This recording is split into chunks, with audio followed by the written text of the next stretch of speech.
시작하겠습니다. 자, 184페이지. 자, 부동산 거래, 신고 등에 관한 법률. 자, 이 법의 뭐 연역이나 이런 것들은 다 이미 설명이 됐고요. 자, 이 법에서는 세 가지 얘기합니다. 부동산 거래, 신고 등이라고 얘기를 했죠. 등. 그러다 보니까 세 가지 얘기해. 첫 번째, 말 그대로 부동산 거래 신고. 그 다음에 두 번째, 외국인들의 부동산 취득이나 이런 문제들 신고하거나 허가를 해야 되는 경우, 허가받는 경우. 세 번째는 국계법에 있던 토지거래 허가 제도.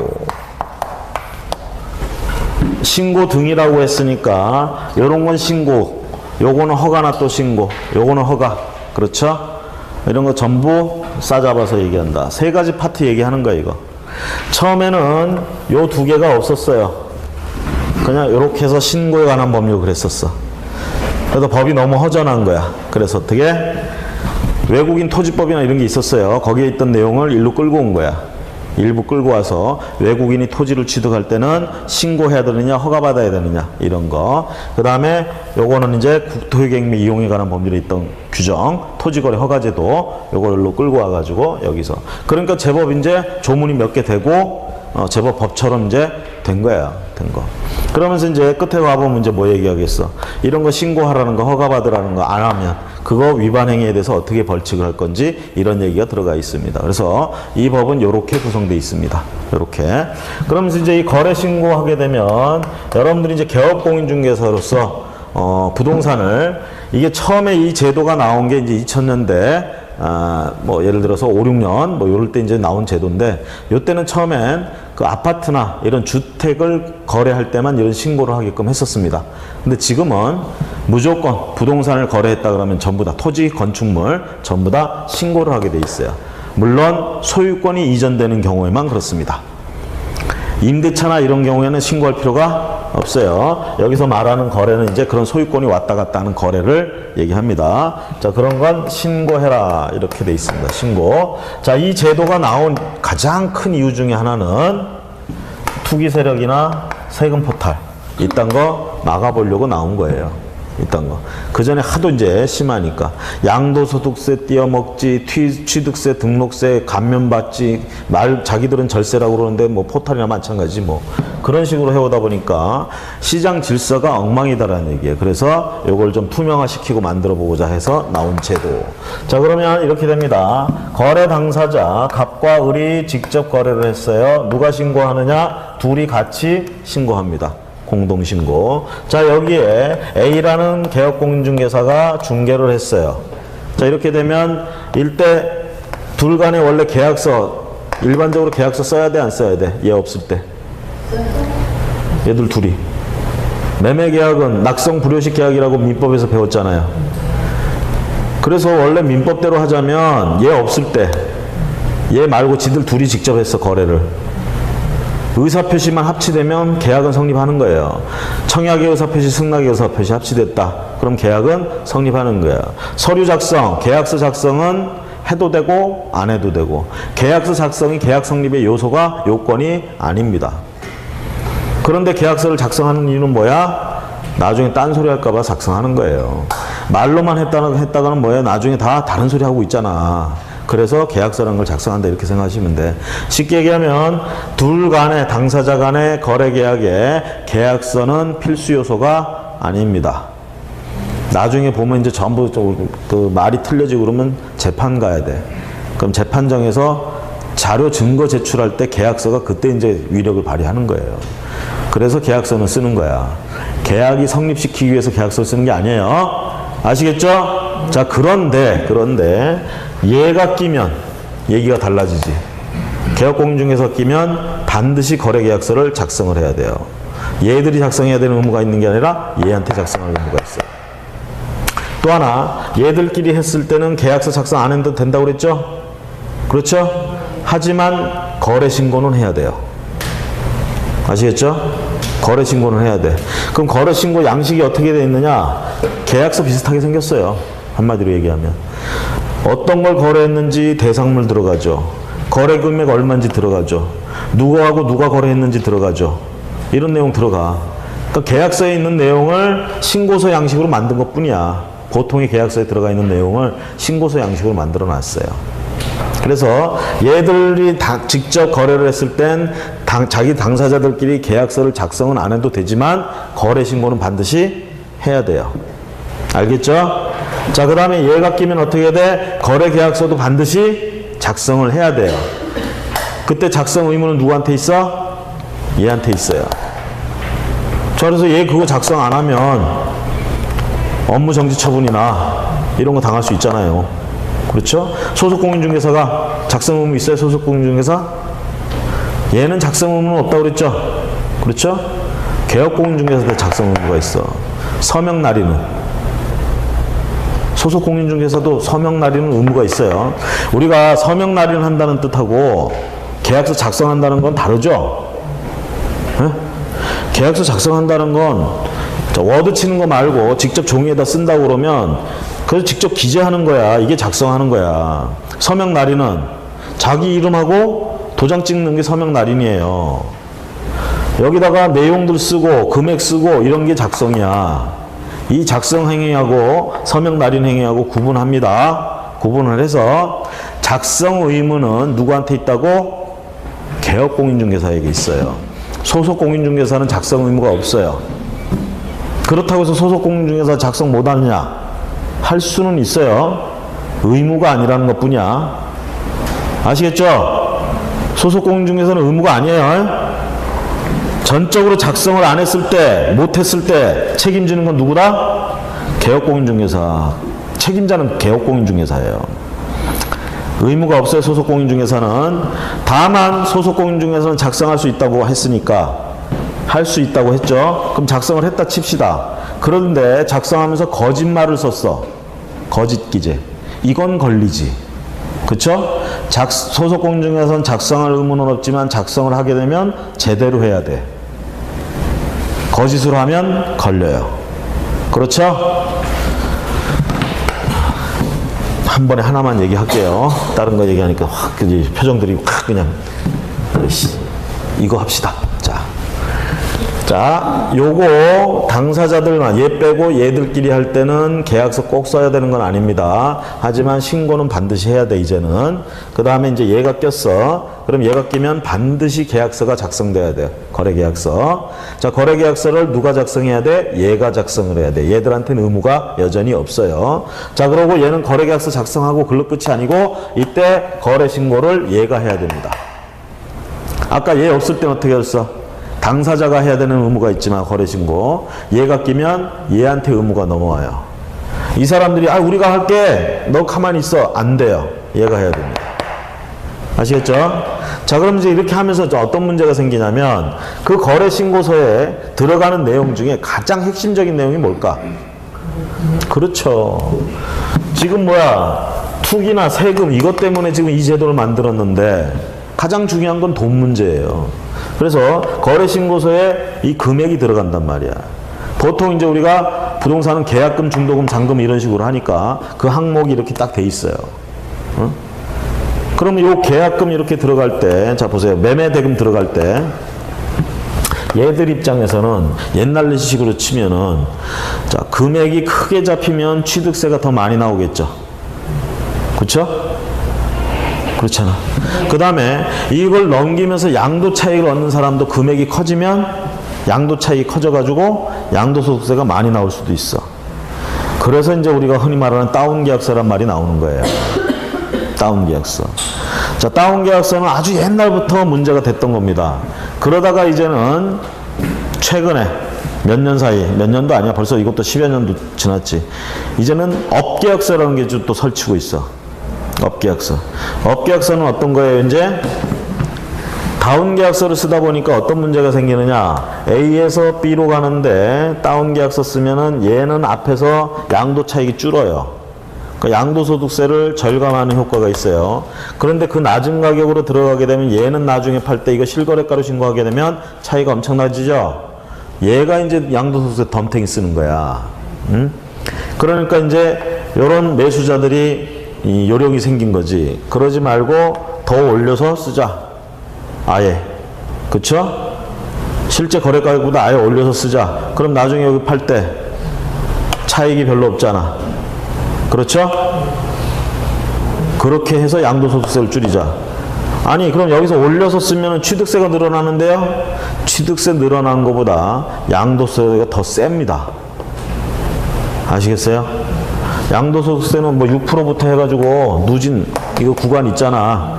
38%까지인가 뭐 이렇게 가죠. 그렇죠? 보통 이게 일반적인 양도소득세야. 중과된다 그러면 가중 60%로 들어가는 거 있어. 1가구 다주택 같은 거 양도할 때 가중된다. 이런 게 아니고 정상적인 거래면 차익에 따라 6%부터 이렇게 해가지고 부과가 돼요. 양도소득세는 번 게 있어야 내는 겁니다. 양도 차익에 대해서 일반적으로. 그런데 우리가 3년 안에 보유를 했다 3년 안에 팔거나 이렇게 되면 가중 여기 60%나 있던 거 봐주는 거야. 이거 평균대로 안 가. 이거 기준대로 안 가. 우리가 이거 기준 적용한다 그랬을 때도 기준 적용한다. 그럼 얘 입장에서 기준 적용한다.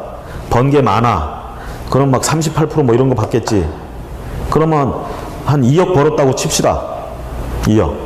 단순하게 38% 매긴다고 해봐. 얼마 내야 돼? 38%를 다 내진 않아 사실. 앞에서 이렇게 누진 계산하고 이렇게 하면 좀 줄어들긴 하는데 세 발의 피해요. 그러니까 35%만 잡아도 7천만 원. 2억에 대해서. 와, 내고 싶겠어? 그런데 이에 반해서 2억이라고 해가지고 취득세 2억이 아니라 취득세 등록세는 취득하는 가액에 원래 2%인데 지금 감면돼가지고 1%인가 이렇게 적용될 거야. 여기에 취득세 등록세 합치면 2%에다가 교육세, 농어촌 특별세 뭐 이렇게 해가지고 2.6%. 여기 감면됐을 때 반 정도. 여기 정상적으로 하면 4점 몇 %인가 그렇게 될 거예요, 아마. 감면 그걸로 가면 어떻게 돼? 10억짜리 해봐야 얼마예요? 3% 해봅시다. 10억에. 얼마? 10억에 3천만 원. 그렇죠? 그거 내는 게 차라리 낫다 이 얘기야. 응? 그래서 업계약 쓰자 이렇게 말 나오지. 그렇죠? 이런 거 하면 안 되죠? 하면 안 된다고 했어요. 자, 문제는 여기서 이렇게 했는데 이 사람들이 저런 걸 하자고 얘한테 요구를 해. 얘가 안 꼈을 땐 모르는데 지들끼리 알아서 하고 뭐 지지 먹고 지들이 알아서 할 문제인데 얘가 꼈어. 근데 이 사람들이 저렇게 하자고 요구하면 이거 들어주면 안 된다는 얘기예요. 만약에 저렇게 해달라고 해가지고 얘가 들어줬다 그러면 얘도 처벌되고 그렇게 시킨 놈도 처벌당하는 거예요. 아시겠죠? 그거 얘기가 여기 나오는 거야. 그렇죠? 그래서 거래 신고에 대해서는 이렇게 얘가 해야 된다는 의무, 그 다음에 금액이 굉장히 중요한데 이런 금액을 거짓으로 하게 하거나 다르게 하면 시킨 놈도 그 다음에 한 놈도 다 처벌된다 이 얘기하고, 그 다음에 여기서 이제 또 문제가 되는 게 뭐냐면 정정할 수 있느냐 이 부분이에요. 우리가 거래 신고 잘못할 수도 있잖아.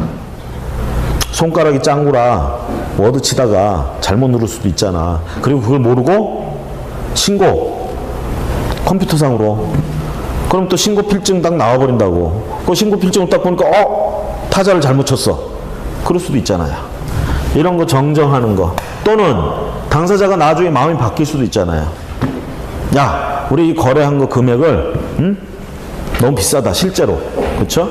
거래 금액을 바꾸자 뭐 이럴 수도 있고, 아니면 또 이렇게 얘기할 수도 있지. 여기 내 주소가 바뀌었다. 중요한 거는요, 등기할 때, 등기 신청할 때 저런 사람들의 이 주소나 이런 것들이, 특히 매도인의 주소나 이런 게 등기부에 있는 거랑 다르면 등기 안 해줘요. 그럼 어떻게 해야 돼? 주소가 바뀌었다 그러면 계약서에 바꿔서 기재를 해야 되고, 이렇게 해야 등기 신청 들어가는 거지. 왜? 여기 신고 필증이 등기 신청할 때 반드시 또 들어가야 되는 서류란 말이야. 그래서 그런 거 고칠 수 있느냐 없느냐 문제. 정정할 수 있느냐 이 문제가 문제가 될 수 있어요. 이 파트에서는. 그 다음에 외국인 같은 경우에는요, 거래 형태에 따라서 우리가 보통이 알고 있는 뭐 매매나 이런 거래 이렇게 했을 때 언제부터 언제까지 신고해야 되느냐, 또는 상속받았을 때는 어떻게 신고를 해야 되느냐. 그 다음에 뭐 우리가 이제 국방상 중요한 요지의 토지나 이런 것들은 신고만 해가지고는 안 된다는 얘기죠. 허가가 더 까다롭겠죠. 그래서 허가 받고 해야 되는 경우는 어떤 경우냐, 이렇게 구분하는 거. 그렇죠? 그래서 일반적인 거래로 취득하느냐, 상속이나 이런 걸로 취득하느냐, 또 하나 원래 우리나라 사람이었는데, 우리나라 법인이었는데 외국 사람으로 바뀌거나 국적이 바뀌거나 외국 법인으로 바뀔 때 우리나라 사람으로서, 우리나라 법인으로서 가지고 있던 부동산은 어떻게 처리되느냐 얘기죠. 그렇죠? 그러니까 외국인이 취득하는 방법이 있고, 우리나라 사람으로서 우리나라 부동산을 가지고 있다가 외국인이 되는 경우 이 부동산은 신고해야 되느냐, 허가받아야 되느냐. 뭐 신고하는 쪽으로 가겠지. 그렇죠? 이런 얘기들이 여기 나오는 거예요. 그래서 그 기간하고 절차, 그렇죠? 그게 시험 문제가 되고, 토지거래 허가는, 자, 이 토지거래 허가 제도가 나오게 된 이유는 뭐겠어요? 토지거래 허가 제도는 토지거래를 하지 말라는 거야, 하는데 허가받으라는 거야? 하는데 허가받으라는 얘기죠? 뻔하게 질문을 하니까 대답하기 싫은 거죠, 우리가. 토지거래를 할 때는 허가를 받으라. 왜 허가를 받으라고 할까? 그 지역에 지금 투기가 극성스럽게 일어나고 있다든가, 또는 투기가 일어날 우려가 다분해. 왜 그럴까요? 여기 그러니까 땅값이 올라가는데 땅값은 왜 올라갈까? 호재가 있다는 얘기지. 그렇죠? 개발 호재. 요즘 여기 파주는 무슨 호재 없나요? 통일은 둘째 치고 뭐 정상회담 막 하니까 들썩이죠? 들썩입니까? 며칠 전에 아주 그냥 싹 가라앉을 뻔했지. 다시 지금 또 이렇게 되잖아. 근데 실질적으로 피부에 느끼시는 분은 있을지 없을지 모르겠는데, 제가 보기에도 요즘 아직은 반응이 별로 없대요, 파주에서. 이게 반응이 선제적으로 오거나 아예 늦게 오거나 이렇게 둘 중에 하나야. 다들 이거 눈치 보고 있는 거야 지금. 제가 보기에는 진짜로 정상회담이 6월 달에 치러지고 나면 이 향배가 바뀔 것 같아요. 근데 이제 그렇게 해가지고 들어가면 정상적인 이득밖에 취득을 할 수가 없어. 여러분들 부동산학 개론에서 배우잖아. 초과 수익을 얻기 위해서는 어떻게 해야 돼? 시장이 투명화되어 있고 공정 경쟁돼 있으면 절대로 초과 수익을 할 수가 없어요. 그 실패한 시장 이론에서 나오는 거야. 시장이 실패해야 돼. 쉽게 얘기하면 정보의 비대칭, 이게 초과 수익을 가져다 주는 거야. 다른 사람 아무도 모르고 나만 알고 있어야 내가 떼돈을 벌어. 한마디로 얘기하면. 이걸 여러분들은 부동산학 개론 시간에 너무 고상하게 배우실 거야 아마. 그쪽에서 쓰는 용어들로 막 하면서. 시끄러워요. 다 필요 없어. 딱 그거야. 남들은 모르고 나만 알아야 떼돈 번다, 그 얘기야 그게. 떼돈, 그러니까 좀 표현이 속돼서 좀 죄송한데 어쨌든 초과 수익이라는 건 남들이 없는 정보를 내가 가지고 있어야 벌 수 있는 겁니다. 그러면 지금 상황은 보세요. 지금 상황이 남들이 모르는 정보가 아니고 지금 뻔히 보이는 상태죠 지금. 그렇죠? 그래서 회담까지 끝나면 앞으로 향후에 뻔히 보이는 상황이 됩니다. 이럴 때 들어가면 정상적으로 나오는 이득밖에 얻을 수가 없다는 얘기죠. 자, 어쨌든 그런 문제들, 쉽게 얘기하면 이 지역의 규제가 제한이 풀린다든가, 용도 지역이 변경된다든가, 시가와 조정구역에서 풀린다든가, 이렇게 되면 땅값이 엄청나게 올라가죠. 투기꾼들이 몰립니다. 시장이 왜곡돼요. 국가 전체 경제 질서에 해로운 일이 벌어져. 그래서 어떻게 한다? 거래를 허가받고 해라. 투기 세력 근절시키겠다는 뜻이에요. 그렇죠? 그러면 여기서 허가받을 수 있는 애들은 어떤 애들일까? 토지거래 허가를 받아야 된다며. 허가받고 거래할 수 있는 애들은 어떤 애들일까? 지금 뭘 근절시킨다고 그랬어? 투기를 근절시키려고 한다고 그랬잖아요. 그 투기 안 하는 애들은 허가받을 수 있다는 얘기지. 그러면 중요한 건 한 놈은 팔려는 놈이고 한 놈은 살려는 놈이 둘이 왔어. 그럼 얘들이 투기할 놈들인지 아닌지는 어떻게 알아? 얼굴 보고 알아요? 얼굴은 애가 참 점잖게 생겼어. 시키는 대로 잘하게 생겼어. 이런 애들이 뒤로 가서 이거 모르고 호박씨 간다 그러나? 이런 애들이 나중에 그럴 수도 있잖아. 사람 어떻게 해서 사람만 보고 판단을 해. 쉽게 얘기하면 허가를 해줘야 되는데 투기를 안 할 것 같은 애들, 이런 애들한테 허가를 해줘야 되는데 그냥 뭘 보고 허가를 해주냐 이 얘기야. 지금 둘이 지금 허가해달라고 왔어. 그럼 결국은 투기를 안 할 것 같은 뭔 근거를 찾아야 될 거 아니에요. 그러니까 얘들이 허가 신청할 때 허가 신청서에다가 뭘 첨부해? 특히 매수 쪽, 사는 쪽은 내가 이 부동산을 어떻게 이용하겠습니다. 이 토지를 어떻게 이용하겠다는 이용 계획. 그렇죠? 거기다가 이 토지를 살 때 자금을 어떻게 마련하겠습니다. 그렇죠? 이거 빚으로 90% 이상 땡긴다 이러면 이건 투기 세력이에요. 이렇게 보는 거야.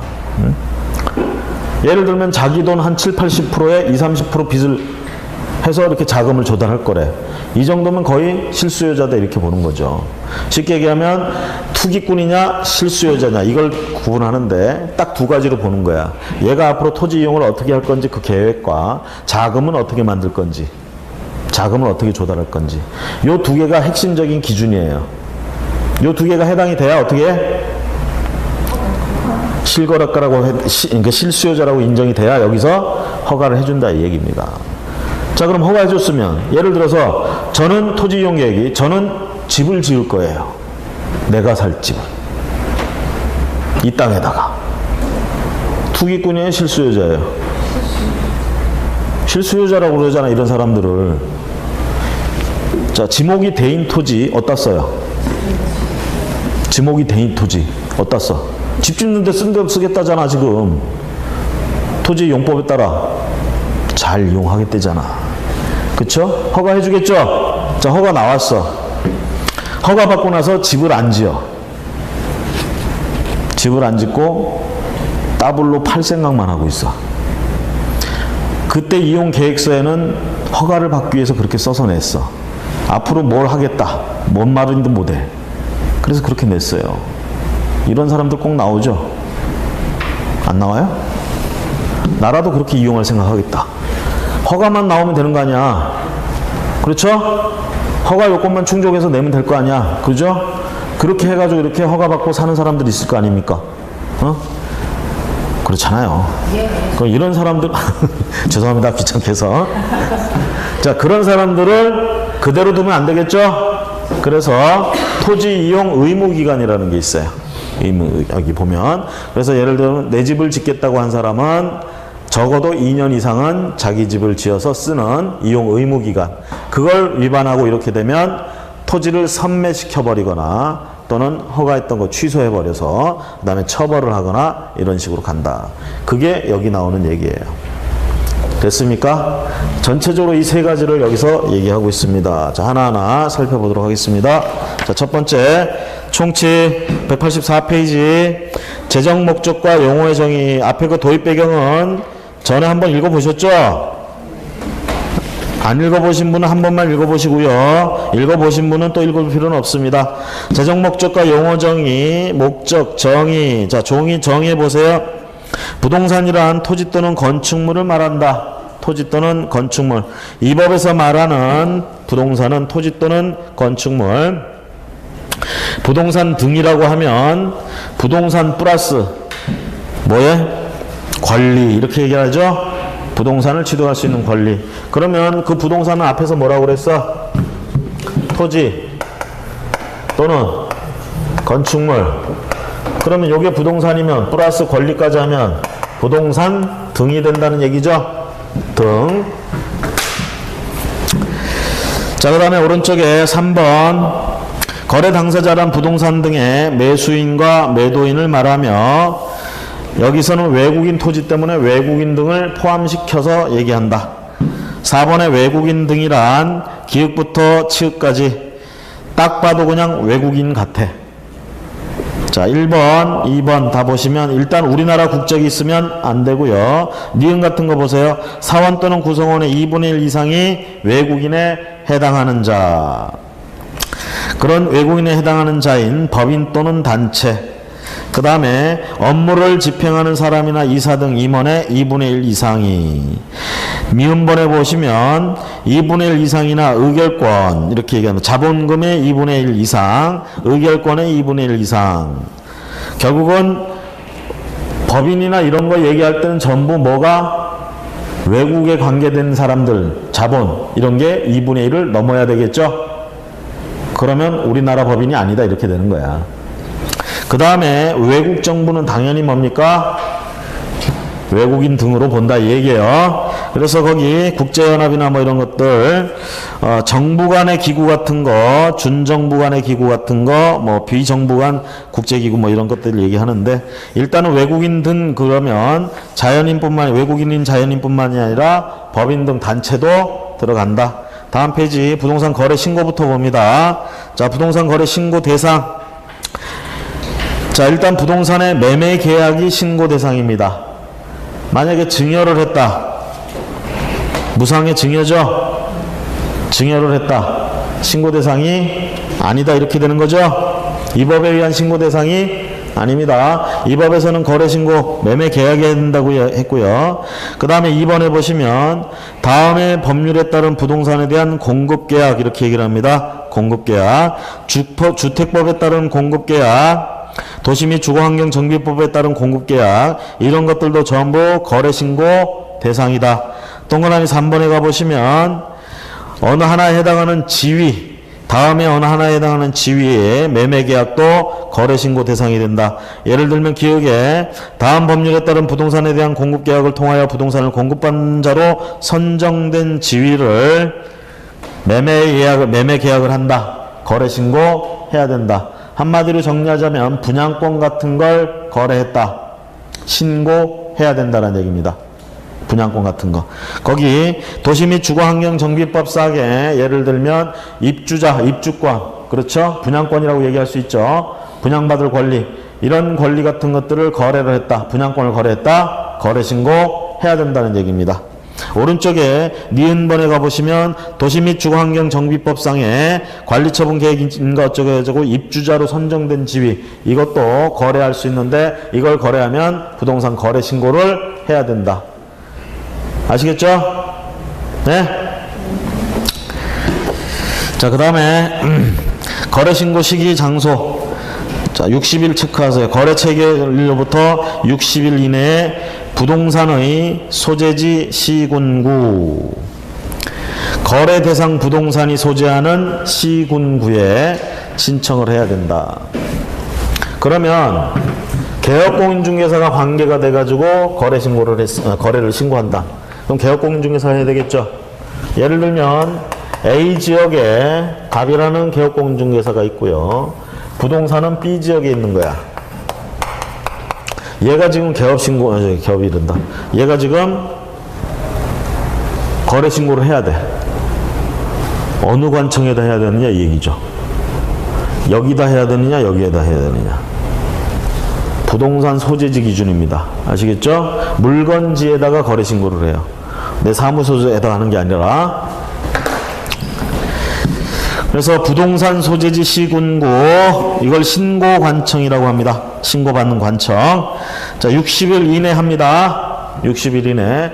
자, 60일 이내에 하는데 만약에 잔금 치르고 이전 등기를 하고 싶다 그러면 적어도 이전 등기 신청할 때 이 신고 필증이 들어가야 되기 때문에 그전에는 신고를 해야 되겠죠. 그렇죠? 등기 신청하기 전에. 그렇죠? 자, 등기를 나중에 천천히 한다 하더라도 계약일로부터 60일 안에는 신고를 해야 됩니다. 아시겠죠? 자, 그러면 거래신고 의무 및 금지행위. 자, 당사자가 거래신고를 하는 경우와 188페이지 개업공인중개사가 거래신고하는 경우로 나눠서 봅니다. 당사자가 하는 경우는 사실 우리하고 시험 문제에서 별로 크게 문제가 안 돼. 그렇죠? 그래서 기본적인 거 거기 나온 것만 보시면 돼. 거래 당사자가 국가 등인 경우, 자, 누가 신고하느냐? 자, 보세요. 아까 얘기했듯이 거래 당사자가 갑하고 을이 직접 거래를 했어요. 갑에 뭐 토지를 가지고 한다든가 직접 거래를 했어. 이러면 누가 신고를 해야 돼? 둘이 공동으로 신고하는 게 원칙이에요. 부동산 거래 신고. 자, 그런데 이 중에 한쪽이 국가다 그러면 국가가 가서 신고하면 된다 이 얘기입니다. 국가가. 자, 거기 거래 당사자 중 일방이 국가, 지자체 또는 대통령령으로 정하는 자, 그 밑에 공공기관, 지방공사 뭐 이런 애들이 있을 수 있죠. 자, 이렇게 되면 국가 등이 신고를 해야 된다. 그래서 지자체라든가 국가, 공공기관, 지방공사 요런 애들이 직접 가서 신청을 한다. 니은번에 보시면 이때 단독으로 부동산 거래계약을 신고하려는 국가 등은 부동산 거래계약 신고서에 단독으로 서명 또는 날인하여 신고관청에 제출해야 된다.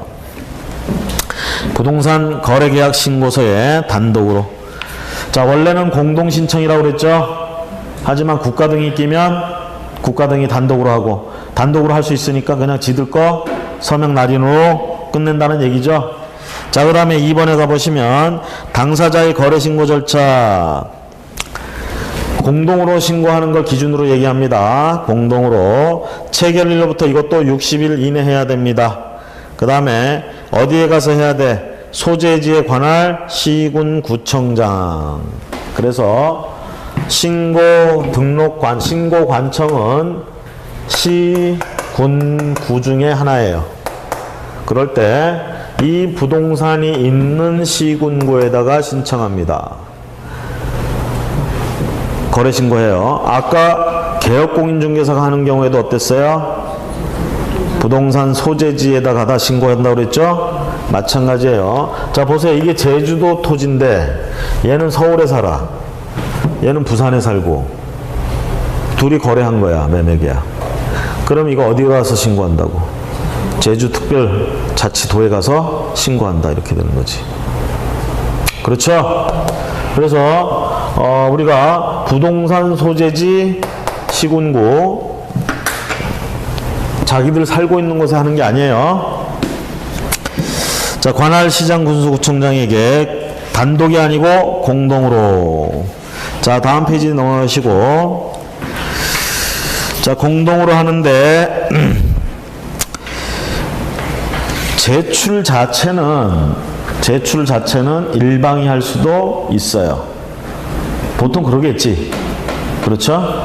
여기서 공동으로 한다는 얘기는 신청서, 신고서에 둘 다의 서명 날인이 들어가야 된다는 뜻이에요.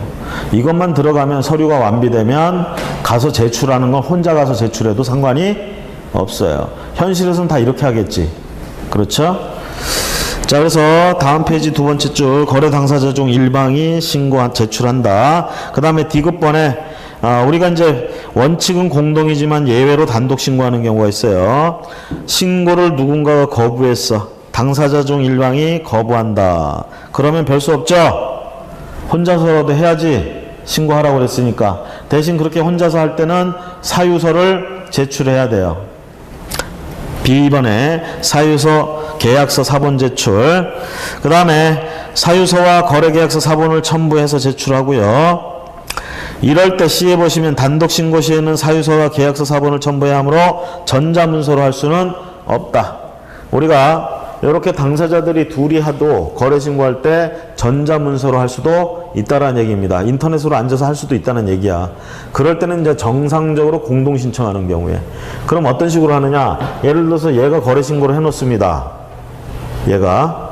그리고 전자 서명을 해놔.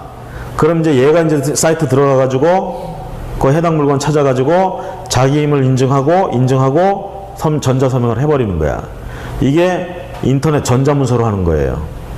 그렇죠? 이건 정상적일 때는 얼마든지 이렇게 이용할 수가 있어요. 근데 둘 중에 하나가 지금 거래 신고를 해야 되는데 자기 지금 서류나 이런 거 안 내주겠다고 버틴단 말이야. 버틴다고. 그러면 이럴 때 보세요. 얘가 들어가서 인터넷 들어가서 전자서명 해놨어. 얘 안 하겠대. 들어와서 전자서명 안 하겠죠? 그럼 죽었다 깨어나도 이거 인터넷으로 안 돼, 신고가. 아시겠죠? 전자서명을 단독으로 할 때는 못하게 막아놔서가 아니라 할 수가 없어. 한 놈이 안 하겠다고 하면은. 전자서명 둘 다 들어가야 되는데. 그렇죠? 그래서 단독으로 할 때는 별 수 없어요. 사유서 같은 거 이런 거 첨부해가지고 직접 시군구를 방문하는 수밖에 없습니다. 방문 신청, 신고해야 된다라는 거. 자, 대신 이제 뒤에 가보시면 아무 이유 없이 신고를 거부한 자는 500만 원 이하 과태료에 처하게 됩니다. 그 다음에 리을에 가보시면 신분증명서 제시해서 전자문서나 이런 것들을 할 때는 공인인증서로 대신할 수 있고요. 그게 아니고 방문해서 신고할 때는 당연히 신분증명서를 제시해야 됩니다. 미음번에 가보시면 거래 당사자 또는 매수인의 위임을 받은 사람은 부동산의 거래계약 신고서의 제출을 대행할 수 있습니다.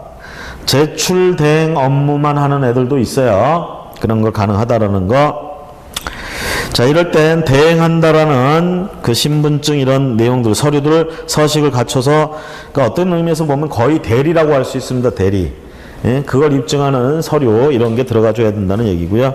그 다음에 전자문서에 의한 신고는 거래 당사자는 전자문서에 의한 신고를 할 수도 있습니다. 아까 얘기한 것처럼 서명 날인을 전자서명으로 대체하게 되고요. 한쪽이 안 하겠다고 거부해버리면 이걸로는 할 수가 없습니다. 방문하는 수밖에 없다고 그랬어요. 자, 그 다음에 개업공인중개사의 거래신고 의무. 실제로 우리가 중요한 건 이거예요. 자, 개업공인중개사가 거래신고하는 것. 자, 오른쪽에 개업공인중개사가 끼게 되면 개업공인중개사가 거래신고 절차, 기획관, 거래신고 의무 누구한테 있어? 개업공인중개사가 꼈어. 누구한테 있어? 개업공인중개사. 이것도 당연히 뭐야? 60일 이내, 체결일로부터 60일 이내 거래신고를 해야 됩니다. 자, 여기서 이제 공동중개라는 말 아시죠? 공동중개가 일어났어. 그래서 감하고 오라고 거래를 하는데 중개를 A 공인하고 B 공인이 했어요. 공동중개했죠? 그러면 누가 신고를 해야 되냐? 거래신고 공동으로 해야 됩니다. 둘 다 들어가야 돼요. 이거 빠지면은 그 과태료 처분 이거 당할 수 있어요. 둘 다 들어가야 돼. 그래서 대개 이제 이럴 때 전자문서를 한다 그러면 이 둘 중에 한쪽이 먼저 신고를 해놔. 그리고 자기 거 전자서명을 해놔요. 그럼 얘가 이제 들어가 보면 사이트 들어가 보면 그게 떠 있다고. 그럼 거기 들어가서 전자서명 클릭하면 되는 거예요. 아니면 방문한다. 방문 제출한다 그러면 둘이 같이 방문 제출하는데 이 제출만 일방이 할 수 있어요. 제출은. 둘의 서류가 다 들어가면 되니까. 자, 공동중개인 경우에는요. 공동으로 중개한 공동으로 신청을 해야 됩니다. 신고를 해야 되고 이때 공동으로 거래신고를 하지 않으면 500만 원 이하 과태료. 디귿에 가보시면 신고서의 서명 또는 날인. 신고서에 서명 날인을 해야 되는데 양 당사자 공동 다 들어가야 됩니다. 그 다음에 개업공인중개사가 하니까 개업공인중개사에 서명 날인이 들어가야 되고요. 리을번에 가보시면 신분증명서 제시해서 당연히 신분증명서 제시해야 되고 그거를 전자로 할 때는 전자문서로 신고할 때는 공인인증 또는 전자인증. 그 다음 미음번에 가시면 소속공인중개사가 대행할 수 있다. 소속공인중개사가 뭐예요? 방문 신고할 때 시군구에 방문할 때 필요한 서류를 다 들고 가서 할 수가 있어요. 소속공인중개사가. 거기까지는 할 수 있어. 하지만 전자문서로 할 때는 소속공인중개사의 전자서명 이런 거 들어가면 안 돼요. 개업공인중개사께 들어가야 돼. 그래서 C번에 보시면 소속공인중개사 신고 대행은 전자문서로는 하지 못하고 방문신고만 대행할 수가 있다. 됐습니까? 됐죠? 자, 190페이지 가봅니다. 자, 그럴 때 이 거래신고할 때도 중요한 부분은 그겁니다. 거래신고를 하게 하는 이유는 세금 포탈이라든가 또는 부동산 거래 질서를 위반하는 이딴 짓들, 투기나 이런 부분들을 좀 평상시에 감시하고자 부동산 거래 신고 요걸 두게 된 거야. 그래서 대개 신고할 때 자금 조달 계획이라든가 입주 계획서 같은 게 들어가는 경우가 있다라는 얘기입니다. 아무 때나 다 그런 건 아니고 동그라미 1번 보세요. 투기 과열지구에 있는 주택을. 자, 투기 과열지구. 자, 지역은 투기 과열지구. 물건은 모든 부동산이 아니고 주택, 단독 공동 전부 다 실제 거래 가격이 3억 이상인 주택의 거래 계약을 체결한 경우에만 제출한다. 자, 자금 조달 계획이나 입주 계획서는 무조건 부동산 거래 신고할 때마다 냅니까? 방금 뭐라고 돼 있었던 거라면 1번에? 그렇죠. 무조건 내는 게 아니고 거기 나와 있는 경우에 해당되는 경우만 제출한다.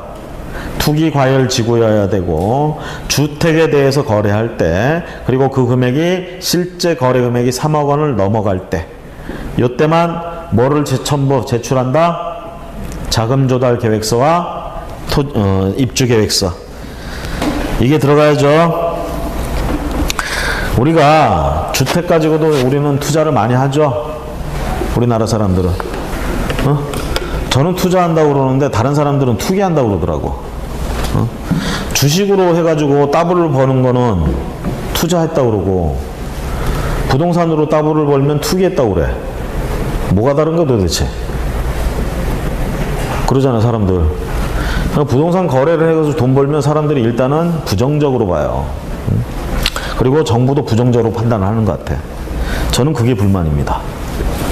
아니 주식으로 2, 3억 벌었을 때는 야 투자 잘했다 이렇게 얘기를 하고 부동산으로 2, 3억을 벌면 이런 불로소득 투기 근절해야 돼 이러고 있단 말이지. 그죠? 안 그런가요? 그래서 저는 그런 게 불만이에요. 우리도 투자다. 투기가 아니라. 자, 제 불만은 뭐 중요하지 않으니까 넘어갈게요. 자금 조달, 입주 계획서.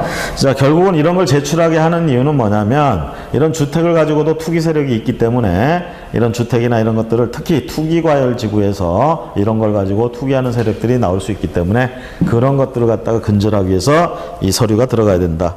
이해가 되시겠죠? 동그라미 2번에 자, 자금 조달 입주 계획을 신고하여야 하는 경우 신고서를 제출할 땐 매수인이 단독으로 서명 또는 날인한 주택 취득자금 조달 및 입주 계획서 요걸 제출해야 된다. 자, 자금 조달 입주 계획서는 누가 내야 되는 거야, 사실? 파는 사람은 소용이 없죠. 얘 걸 내야지. 얘 거. 얘가 사는 사람이니까 자금을 어떻게 조달할 건지 그리고 입주는 언제 할 건지 이런 거를 얘가 이제 들어오는 애잖아. 그래서 얘 서류를 내라는 얘기예요. 이것까지 공동으로 제출하는 게 아닙니다. 자, 그래서 요게 단독으로 들어가는 것이고요. 3번에 자금 조달 계획하고 입주 계획서를 부동산 거래 계약 신고서하고 분리하여 제출하기를 희망하는 경우에 매수인은 자금 조달 입주 계획서를 별도로 제출할 수도 있다. 자, 이런 걸 이제 매도인한테 드러나기 싫다 그러면 부동산 거래 신고하고는 별도로 제출할 수 있다는 얘기예요. 희망을 한다면. 자, 그 다음에 이런 계획서는 자금 조달 입주 계획서를 제출하는 경우에 신고하려는 자에게 거래 계약의 체결일로부터 50일 이내에 자금 조달 입주 계획서를 제공해야 하며 이 기간 내에 제공하지 아니한 경우에 매수인이 별도로 자금 조달 입주 계획서를 제출해야 된다. 자, 개업공인중개사가 지금 거래 신고를 해야 돼요. 여기가 근데 투기과열지구야. 그러면서 주택이에요. 집값이 3억이 넘어가는 거야. 그러면 자금 조달 계획하고 입주 계획서 제출해야 되죠. 그런데 누가 제출하느냐 이 얘기죠. 얘가 신고하니까 어차피 얘한테 서류를 주면 같이 제출하면 되겠죠. 그 서류는 누구 거여야 돼? 얘 거여야 돼. 얘 명의가 들어가야 되겠죠. 그래서 요걸 갖다가 작성을 해서 얘한테 주면 얘가 부동산 거래 신고하면서 같이 할 수도 있고 아까 별도로 하고 싶다 그러면 거래 신고만 일단 하고 얘가 50일 안에만 얘한테 주면 요걸 갖다가 제출하면 된다 이 얘기입니다. 그런 게 아니면 혼자 별도로 제출을 해야 된다. 됐습니까?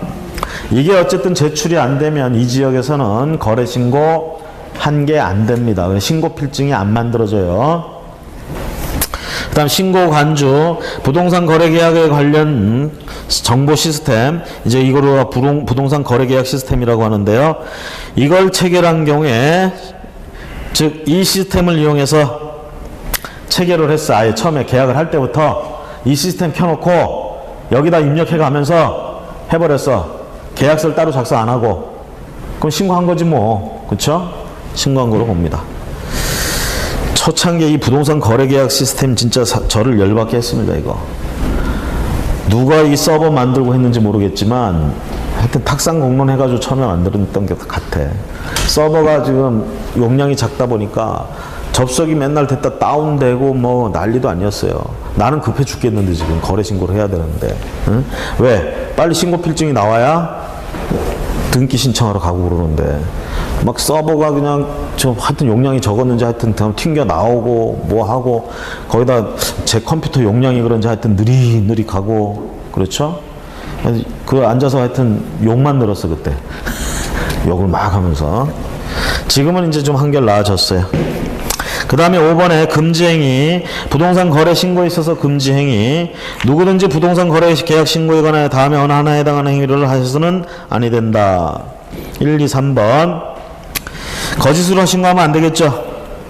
그 다음에 의무자가 아닌 자가 거짓으로 부동산 거래 신고하면 안 되겠죠.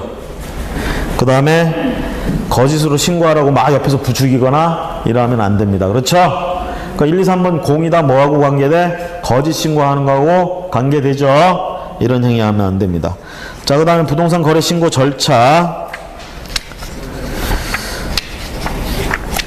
자, 오늘 그냥 여기 쭉 해가지고 30분까지 할게요. 되겠습니까? 자, 부동산 거래 신고 절차. 거래 신고 내용, 신고 필증 발급한다. 자, 거래 신고할 내용 보세요. 기획부터 치읍까지 쭉 갑니다. 이 중에 디귿 보세요. 거래 대상 부동산에 소재지, 지번, 지목 당연히 들어가야 되고요. 리을번에 부동산의 종류 당연히 들어가야 되죠.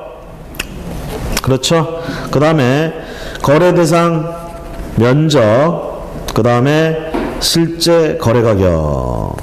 이 비읍번의 실제 거래 가격, 이게 굉장히 핵심입니다.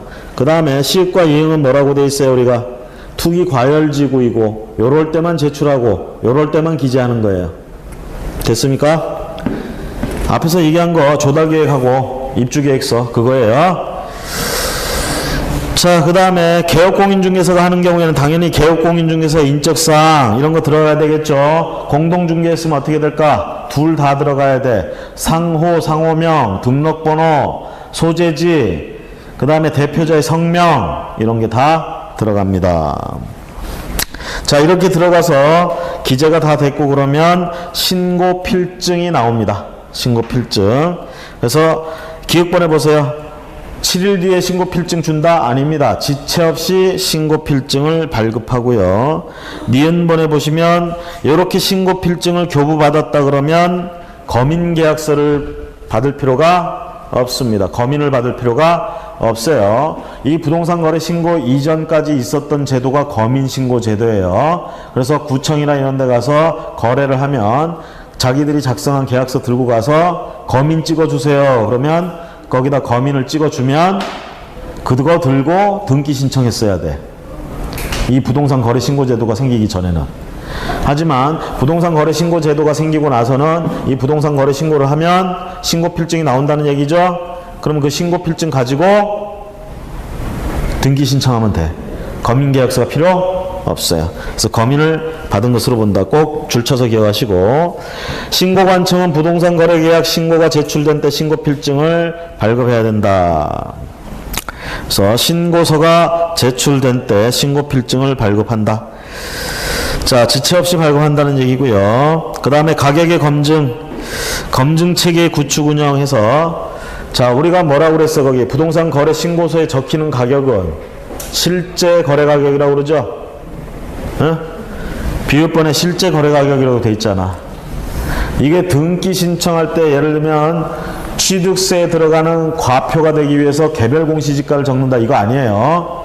그냥 진짜로 실제 거래 가격을 적으라 이거야, 당사자 간에. 그럼 당사자 간에 이제 어떻게 해? 세금 좀 아껴보려고 이거 금액 조정해서 적는 이런 경우 나올 수 있겠죠. 그래서 그런 걸 위해서 국토교통부 장관이나 이런 거 가격 검증 시스템을 만들어 두라는 얘기예요. 그래서 누가 이런 검증 체계를 구축 운영해야 돼? 누구? 국토교통부 장관 구축 운영해야 한다. 의무입니다. 니은번에 보시면 이런 걸 구축 운영을 하기 위해서 데이터베이스를 만들어야 되겠죠. 그래서 그런 걸 위해서 자료를 제출 요구를 할 수가 이따 다음 페이지 넘어가시고 가격 검증 및 검증 결과 통보. 자, 가격 검증. 자, 이렇게 시스템을 만들어 두면 시장 군수 구청장은 부동산 거래 신고를 받은 때는 부동산 거래 가격 검증 체계에 의하여 그 적정성을 검증해야 된다. 체계 구축 운영은 누가 해줘? 국토교통부 장관이. 이걸 이용해서 검증을 해야 되는 건 누구야? 신고관청이에요. 쉽게 얘기하면 시군구청장. 얘들이 적정성을 검증해야 돼가지고 이 적정성 검증했는데 적정성이 없다? 이러면 신고필증을 발부 안 할 수도 있습니다. 자, 부동산 거래 신고 내용의 조사. 자, 보완 또는 자료 제출 요구. 그래서 우리가 방문해서를 하는 걸로 치면 방문해서 어떻게 되겠어? 부동산 거래 신고서 작성하고 신분증이나 이런 거 필요한 서류들 첨부해서 제출하겠죠? 근데 이 중에 서류가 빠졌어. 빠졌으면은 구청까지 힘들게 왔는데 빠졌으니까 그냥 가지고 가. 이럴 수는 없습니다. 보완 요구를 하라 이렇게 돼 있어요. 보완. 이게 뭔 차이냐면요. 그냥 도로 가져가서 다시 다음에 다시 해오세요. 이거하고 차이점이 뭐냐. 자, 60일 안에 신고하라고 그랬죠. 뭐 했는지 하여튼 미적미적 하다가 60일째 신고하러 갔어. 60일째. 어렵게 시간 내서 왔나 봐. 그 서류 하나 빠뜨리고 왔어요. 그랬더니 안 받아준대. 다음날 들고 왔어. 60일 넘어가 버린 거야. 그렇죠? 그러면 페널티를 받아. 그런데 이걸 보완 요구한다 그러면 어떻게 되냐면 이날 일단 접수한 걸로 쳐주는 거예요. 그래서 며칠 안에 보완해와 했을 때 그 안에 보완해 오면 이날 한 걸로 해주는 거야. 보완 요구를 그래서 하라는 얘기입니다. 아시겠죠? 그래서 대개 보통 그렇게 큰 보완을 할 수 없는 사항은 보완 요구 못 합니다. 보완해서 고칠 수 있는 사항은 보완 요구 하라는 얘기야. 거기 방문했을 때 신고사항이 누락됐거나 정확하지 아니하다고 판단되는 경우 보완 또는 자료 제출 요구를 할 수 있다는 얘기고요. 그 다음에 거래대금 지급증명서 해서 실제로 우리가 또 이런 경우들 있잖아. 지인들 간에 친척 간에 거래하면서 실제로는 증여를 했는데 그쵸? 증여는 무상으로 하죠 원래. 근데 요거를 갖다가 증여세를 내기가 싫으니까 매매계약한 것처럼 자기들끼리 짜고 매매계약서 쓰고. 자, 매매계약 했으니까 어쨌든 거래신고 해야 된다며. 그래서 둘이 거래신고 하러 와. 그리고 실제 거래가액도 써놨단 말이야. 근데 진짜로는 돈이 오고 가지 않았죠? 그렇죠? 자, 이런 걸 잡아내기 위해서 거기 거래대금 지급 증명 자료 요딴 거 제출하라고 하는 겁니다. 됐죠? 그래서 그 어떤 것들이 되느냐. 대개 거래계약서 사본, 지급을 확인할 수 있는 입금표, 통장 사본, 실제로 돈이 왔다 갔다 했다는 걸 증명해야 된다는 얘기예요. 이런 것들로. 대출을 해줬으면 대출 뭐 이런 자료들. 자, 그 다음에 3번 서면 제출. 자, 제출기한 등을 명시한 서면으로 제출을 하고요. 그 다음에 4번에 가시면 시도지사에게 조사 결과 보고해서 거래 신고 내용을 조사하기 위해서는 이런 서면으로 제출하게 하고요. 이 조사 결과를 시도지사에게 보고합니다. 다음 5번에 가보시면 이런 것들 자기 지역에서 있었던 이 거래 신고에 대한 이런 조사 같은 거 했던 것들 자 매달 모아가지고 매월 1회 국토교통부 장관에게 보고합니다. 이렇게 하는 이유는 뭐예요? 국토교통부 장관은 이런 걸 토대로 해서 가격 검증 시스템 구축이나 이런 걸 운영해야 될 의무가 있기 때문에 그런 차원에서 이런 자료를 보내주는 겁니다.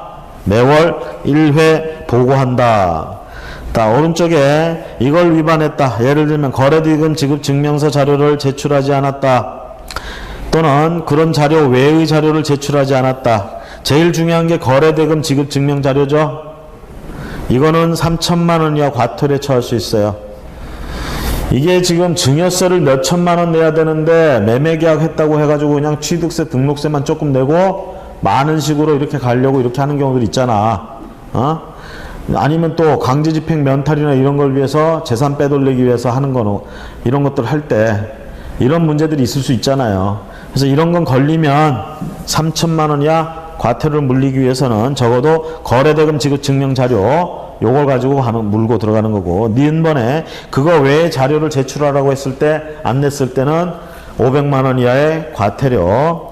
자, 외국인 같은 경우에는요, 신고관청은 외국인 등이 부동산 등의 취득을 신고한 내용을 매 분기 종료일로부터 1개월 이내에 특광 도지사 또는 특별자치도지사에게 제출해야 한다. 뭐 이렇게 얘기를 합니다. 그래서 외국인에 대한 특례 그렇게 체크하시고, 자, 계약 해제 등 신고, 정정신고, 변경신고, 정정신청, 변경신고. 자, 우리가 정정하는 건요, 다분히 처음에 입력하다가 잘못한 거 고칠 때 정정신청 이렇게 얘기를 합니다. 이에 반해서 자기들이 처음에 마음먹은 거하고 좀 달라, 바꾸고 싶어, 그래서 거래신고 내용을 바꿀 땐 변경신고다 이렇게 얘기를 하는 거예요. 정정신청하고 변경신고하고 좀 다르죠. 그 다음에 일방이 계약을 해지할 수도 있잖아. 해제 사유가 발생하면 그럴 땐 해제 신고도 해줘야 됩니다. 자, 먼저 계약이 해제된 경우, 자, 거래계약이 해제를 해가지고, 자, 거래계약이 무효 또는 취소 해제되는 경우에는 해제 신고서를 제출해야 됩니다. 다음 페이지에 가시면 그 신고관청에 제출할 수 있다. 그 다음에 부동산 거래계약 해제 등 확인서를 발급받아서 발급을 해줍니다. 이거 해제 신고를 하면. 그 다음에 신고 간주해 주는 거, 부동산 거래계약 시스템을 통해서 거래계약 해제 등을 해버리면, 그 시스템에서 들어가서 해버리게 되면 해제 신고한 거로 따로 방문해서 할 필요가 없다라는 얘기. 그 다음에 정정 신청하고 변경 신고를 비교해서 보십시오. 자, 거기 박스 안에 정정 신청하는 이유 가장 대표적인 게 잘못 기재한 거야. 손이 짱구라서 워드를 잘못 쳤어. 잘못 기재됐어. 박스 안에 뭐라고 돼 있어요?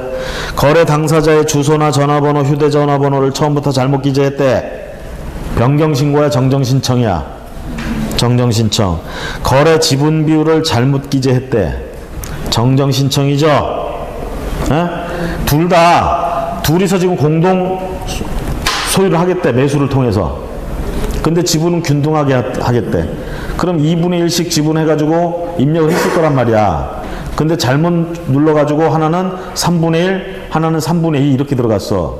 처음부터 잘못한 거죠? 이거는 변경 대상이냐 정정신청 대상이냐 얘기지. 잘못 기재했잖아. 정정신청. 자, 오른쪽에 박스의 맨 위에 보세요. 거래 지분 비율이란 말 있죠? 둘이 처음부터 2분의 1씩 하고 싶대. 그래서 2분의 1이라고 똑바로 써줬어. 근데 얘들이 마음이 바뀌었어. 한쪽이 3분의 1 하고 한쪽이 3분의 2 하고 싶대. 이건 잘못 기재한 걸 고치는 거야? 마음이 바뀌어서 변경하는 거야? 마음이 바뀌어서 변경하는 거죠? 이건 신고해야 돼요. 바꿀 수가 없다가 아니라 바꿀 수 있어요. 대신 정정 신청이 아니고 변경 신고예요. 그럼 변경 신고가 왠지 신청보다는 신고가 왠지 까다로울 것 같아. 그럼 되게 신청하고 싶겠죠? 그러면 보세요.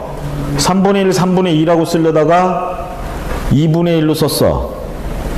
그러면 정정 신청하면 되죠? 그렇죠? 그런데 3분의 1, 3분의 2가 아니라 처음부터 그냥 2분의 1로 하자고 해서 2분의 1로 썼었어. 근데 마음이 바뀌어서 3분의 1, 3분의 2로 바꾸고 싶어. 원래대로 하자면 변경 신고해야 되죠. 그쵸? 근데 변경 신고는 왠지 꺼림직하니까 정정 신청하고 싶어. 그럼 정정 신청 들어가서 그냥 고치면 되죠. 뭐라고? 잘못 기재했어요. 그렇죠? 그렇게 할 수 있다 이 얘기야. 쉽게 얘기하면 거래 지분 비율에 대해서는 처음에 잘못했다 이렇게 해가지고 정정신청으로 그냥 해버릴 수도 있다라는 얘기야. 어쨌든 변경신고 대상이 된다라는 거.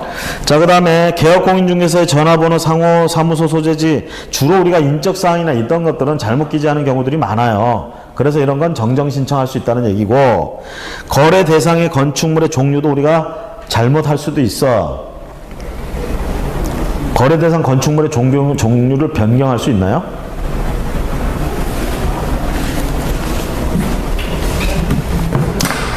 자, 아파트를 지금 거래했어.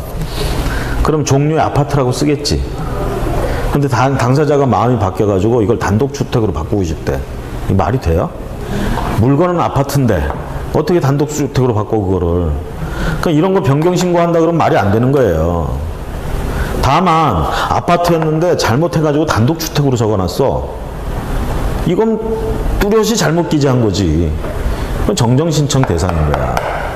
종류 같은 거 잘못됐다? 변경신고 대상이 될 수가 없어요. 물건이 바뀌지 않는 한. 그렇죠? 그래서 오른쪽에 가보시면 종류 같은 거 없습니다. 변경신고에. 자, 왼쪽에 다시 거래 대상 부동산 등의 지목, 면적, 거래 지분, 대지권 비율 이딴 것들 잘못 기재할 수는 있어도 변경할 수는 없어. 지들끼리 어떻게 변경을 해 이걸. 그러니까 전부 정정신청 대상이 되는 거지. 자, 변경신고 대상을 보세요. 앞에 거래 지분 비율 같은 것들은 얼마든지 당사자가 마음이 바뀔 수도 있는 거잖아. 고칠 수 있죠. 거래 지분도 그래. 거래 지분.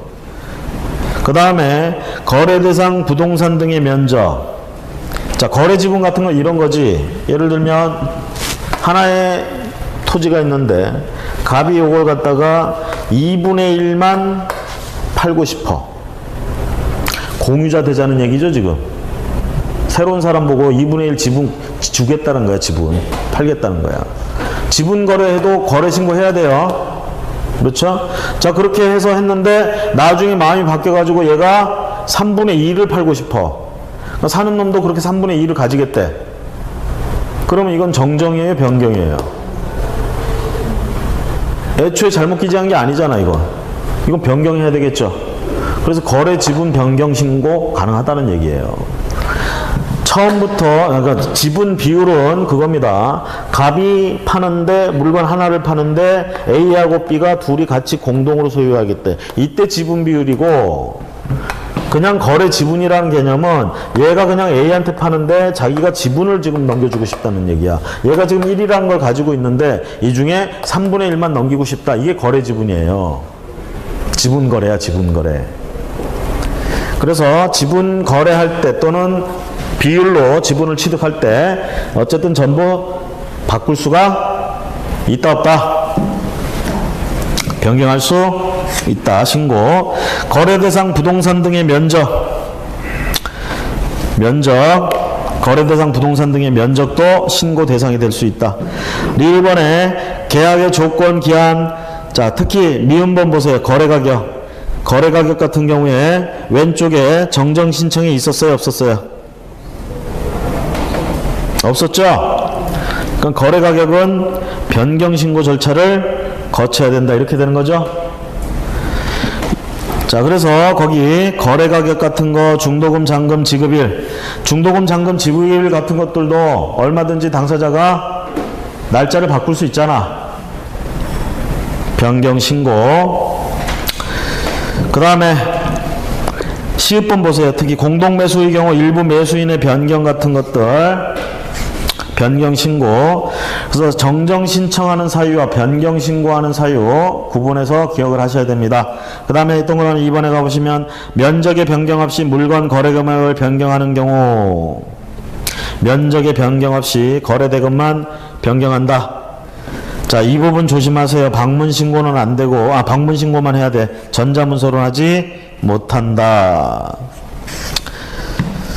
자, 이렇게 변경 신고를 하면요, 신고 필증을 재발급 받아야 됩니다. 재발급. 왼쪽에 정정 신청도 재발급 받습니다. 그 다음에 정정 신청은 단독으로 가능하다. 당사자 일방이 자기 거 잘못됐으면 단독으로 가능하다. 자, 누누이 말씀드리지만 정정신청 대상과 변경신고 대상은 구분해서 기억을 해주시기 바랍니다. 197페이지 부동산 거래 신고서 작성해서 나오는데 이 부분은 그닥 그렇게 시험 문제 크게 문제될 건 없고요. 하여튼 거기 그 중에 요거는 보세요. 197페이지에 맨 위에 외국인 등록번호란 말 나오죠. 주민등록번호 옆에 법인, 외국인 등록번호 이렇게 나오죠. 그럼 외국인도 거래신고서 작성할 수 있다는 얘기잖아. 그 다음에 동그라미 2번 왼쪽에 매수인이란 말 나오죠. 그 표에 매도인, 매수인 있죠. 매수인란에 끝날 때쯤 보면 외국인과 부동산의 매수용도 이렇게 돼 있죠. 외국인의 부동산 등 매수용도. 우리나라 사람끼리 거래하고 우리나라 사람이 취득할 때는 매수용도 따위는 쓸 필요가 없습니다. 외국인들은 쓰라는 얘기예요. 아시겠죠? 그 두 개 좀 조심하시고 나머지는 뭐 크게 문제될 거 없습니다. 이렇게 생겨 먹었다 보시고요. 198페이지에 파란색으로 나와 있는 주의사항, 유의사항, 작성 방법, 요거는 여러분들이 주의 깊게 한번 보시기 바랍니다. 200페이지 가봅니다. 200페이지. 자, 200페이지에 외국인 등이 부동산을 취득할 때 얘기입니다. 자, 상호주의 이렇게 얘기를 합니다. 항상 외국인이 관계되면 다른 법이나 뭐 다른 데서도 상황이 똑같습니다. 외국인에 대해서는 우리나라는 그 외국인을 어떻게 대우를 해주느냐, 그 나라에서 우리나라 사람 대우해주는 만큼 대우해준다. 아시겠죠? 이걸 상호주의라고 얘기해. 자, 상호주의에 입각하는데, 그럼 우리나라에서는 적어도 외국인은 어떻게 되느냐, 부동산을 취득할 때 신고를 하는 경우들. 자, 가로 1번, 가로 2번, 오른쪽 페이지에 가로 3번 세 가지 유형. 신고는 세 가지 유형. 그 다음에 201페이지 맨 밑에 토지 취득 허가를 받아야 되는 경우. 허가를 받아야 되는 경우. 이렇게 나눠서 생각하시면 돼요. 그럼 신고를 하는 경우 어떤 경우냐? 가로 1번 보세요. 계약에 의한 부동산 등의 취득 신고. 제목으로 머릿속에 들어가게끔 하세요. 나머지 글을 읽어가지고 이 글이 제목 속에서 이런 뜻이구나 라고 좀 생각을 하시면서 기억을 하셔야 돼. 자, 그래서 계약에 의한 부동산 취득은 외국인은 신고하면 된다는 얘기죠. 며칠 안에? 60일 안에. 아시겠습니까? 언제로부터? 계약을 체결했을 때로부터. 어디다 신고? 부동산 소재지 시군구. 앞에서 부동산 거래 신고도 어디다 했어? 소재지 시군구. 며칠 안에 했어? 60일 안에 했죠? 여기서도 외국인 60일 안에 거래 신고. 그 다음에 가로 2번 계약 외의 원인으로 인한 부동산 등의 취득. 계약 외의 원인 중에 가장 핵심적인 게 1번의 상속, 경매, 환매권 행사, 확정 판결, 법인의 합병 등 이런 원인으로 했다 그러면 두 번째 줄 취득일로부터 6월 이내. 자, 60일이 아닙니다. 6월 이내. 취득일로부터. 원인이 발생한 때로부터가 아니라 완벽하게 취득한 날로부터 60일 이내. 자, 상속 같은 경우는 언제 이루어져? 상속이. 피상속인의 사망과 동시에 상속이 일어나죠? 상속이 일어난 순간 취득한 거야. 그렇죠? 그럼 그때로부터 6개월 안에는 신고를 해야 된다. 자, 여기서 이제 과태료가 좀 달라요. 앞에 계약에 의해서 할 때 60일 안에 안 하면 300만 원 이하, 계약 외의 원인으로 해서 신고를 6개월 안에 안 하면 100만 원 이하. 자, 오른쪽에 가보시면 부동산 등의 계속 보유 신고. 자, 앞에 세 번째 뭐라고 그랬습니까? 우리나라 사람이었다가, 우리나라 법인이었다가 외국 사람, 외국 법인으로 바뀌었어. 그러면서 가지고 있던 부동산을 계속 보유하겠대. 계속 보유하는 것도 신고해야 됩니다. 아시겠죠? 그래서 언제 신고합니까? 취득한 때로부터 신고한다 그러면 말이 돼, 안 돼? 이미 취득돼 있는 상태잖아. 그렇죠? 언제 해야 돼? 바뀐 때로부터. 변경일로부터 6개월 이내. 외국인이 된 때로부터 6개월 이내. 됐습니까? 이거 안 지키면 얼마? 100만 원 이하. 자, 여기 외국인 이거 신고하고 한 거 어려울 거 없어요. 뭐 이해하고 자식 없어. 거기 나와 있는 거 날짜나 이런 거 하고 어떤 경우에 신고 몇 개월이냐 이거 좀 구분하시면 되고요. 자, 3번에 가보십니다. 토지거래 취득 허가, 토지 취득 허가. 자, 허가를 받아야 되는 경우가 있습니다. 보통은 앞에 나온 것처럼 신고를 하면 돼요. 그쵸? 그런데 허가를 받아야 되는 거. 외국인 등이 취득하려는 토지가 다음에 허가구역에 있는 경우. 다음 페이지 가보세요. 어떤 경우들이냐. 기억해 보셔. 군사 문제하고 관계돼서. 시설보호구역. 니은번에 지정문화재하고 이를 위한 보호물 또는 보호구역. 디귿번에 생태 경관보호전지역. 리을번에 야생생물 특별보호구역. 이거는 우리나라 사람이라면 애국심을 가지고 어떻게 해야 돼? 우리 후손에 물려줘야 되는 것이고, 그리고 군대 문제잖아, 군 문제. 그러니까 이런 거는 애국심을 가진 사람, 우리나라 국민들은 당연히 악용하거나 이러지를 않습니다. 하지만 외국인 같은 경우는 믿을 수가 없어. 그러니까 신고만 하고 가게 하지는 않는다는 얘기입니다. 허가라는 걸 받아야 된다는 얘기야. 못 취득한다가 아니에요. 허가는 받아야 된다. 그래서 언제 허가를 받아야 되느냐? 계약 체결하기 전에 허가 신청을 한다. 201페이지 맨 밑에서 두 번째 줄, 계약을 체결하기 전에. 자, 그 다음에 마지막 줄 보세요. 토지거래 계약에 관한 허가를 받은 경우에는 따로 허가받지 않아도 된다. 만약에 이런 구역들이 토지거래 허가구역으로 지정돼 있어. 그래서 얘들이 토지거래 허가를 받았어. 외국인이. 그 법에 의해서. 그 이유에 의해서. 그러면 따로 외국인 이 토지거래 허가 따로 받을 필요는 있다 없다? 없다. 자, 그 다음에 다음 페이지 허가 받아야 되는 구역 다시 한번 기역부터 리을까지 챙기시고요. 그 다음에 절차 및 효력. 자, 허가 신청을 받은 날로부터 15일 안에는 허가든 불허가든 처분을 해줍니다. 3번에 가보세요. 허가를 받고 해야 되는데 허가를 받고 하지 않았다. 그러면 그 계약은 효력이 발생하지 아니한다. 무효라는 얘기죠. 그 다음에 이런 허가를 받지 않고 이딴 짓을 했다. 2년 이하 징역, 2천만 원 이하 벌금. 꽤 무겁습니다. 자, 그 다음에 자, 오른쪽에 가보시면 신고 또는 신청 후의 절차 이렇게 나와 있는데요. 신고 허가 신청 시 제출 서류 해서 신고 시 제출 서류, 허가 시 제출 서류. 자, 제출 서류에 두 번째 줄 신고서 또는 토지취득 허가 신청서의 서명 또는 날인. 자, 신고를 하건 허가를 신청하건 전부 다 신청서가 있죠. 신청서에 서명 날인하는 건 당연한 겁니다. 그 다음에 이제 첨부해야 될 서류들. 만약에 증여로 인해서 취득을 한다. 신고해야 되겠죠. 증여 계약서가 들어가 줘야 되겠지. 취득 원인을 증명하는 서류가 들어가줘야 돼요. 그래서 기억이 그것이고요. 니은번에 만약에 외국인으로 바뀌었어. 변경됐어. 새로 취득한 건 아니잖아.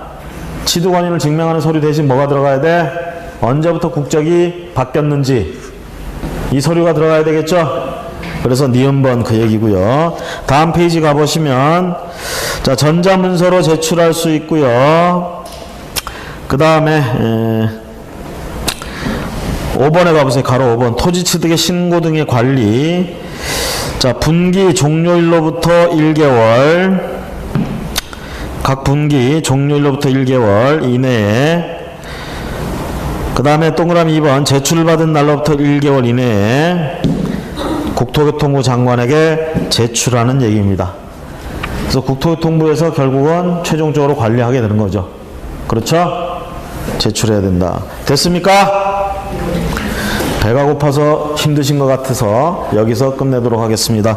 205페이지 토지거래 허가는 다음 시간에 보도록 하겠습니다. 다음 시간에는 앞에 우리 요약서 못 본 부분까지 다 체크하고 갈 테니까 요약서도 함께 가져오시기 바랍니다. 오늘 수고 많으셨습니다.